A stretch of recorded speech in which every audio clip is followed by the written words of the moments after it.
do you get to know God? I grew up in church.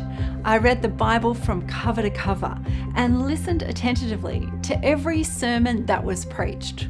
And they were very long and chunky sermons. The result was that I knew a lot about God, but I knew him in the same way that you might know the King of England through the pages of a newspaper. So how do we actually get to know God?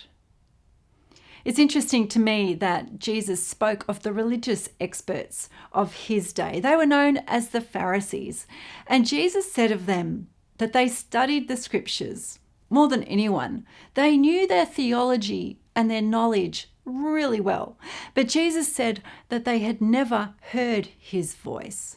They were far from him. They didn't know him. So we know that it's not about just having a lot of knowledge. Knowledge is good. Theology is good. Reading the Bible and studying it is good. But there's something more important. I think one of the stories in my own life highlights this really well. It happened a number of years ago. I was down in Melbourne studying for my PhD in practical theology, and I was staying with my mum at the time. And during that week, I spoke to her really harshly, and I made her cry. So much for being the good daughter. And I remember in that moment feeling so deeply convicted by God. And God spoke to me and said, "Love your mother."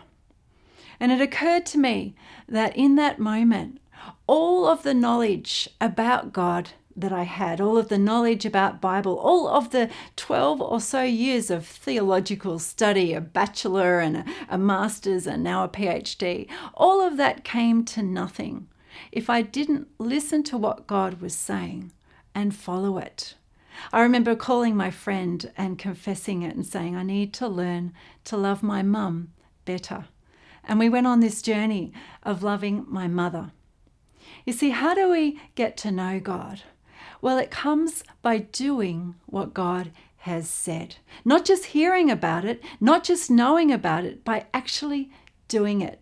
See, there's a big gap between knowing something and doing it. I remember reading a study recently that was done by a group of psychologists, and they looked at some professors in ethics.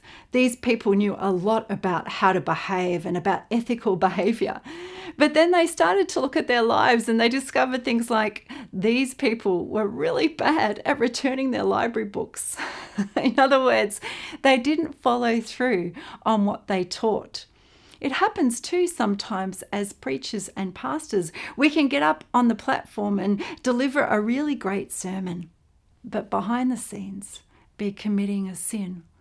See, Jesus said that those who love him do what he said. Knowing God is all about acting and living according to what God says. It's putting his words in practice. Jesus said that when we do that, we will build a life, we'll build a house that's on rock. And when the storms come, it won't fall down. But if we just hear those words and let them go, our life will be like a house on sand and it will fall down. As I've learned to love my mum, as I've grown in the areas of my weakness, I've started to know what it is more about the love of God. That's how it works. There's nothing wrong with theological knowledge. There's nothing wrong with head knowledge. We don't leave our brains at the door when we choose to follow Jesus. But the higher priority in knowing God is to live according to what he's saying to us, to listen to the Spirit, the continuing voice of Jesus, and to follow. I hope that's been a blessing for you today. For more on hearing God's voice and having your very own God Conversations, you can go to godconversations.com. We'll see you next time.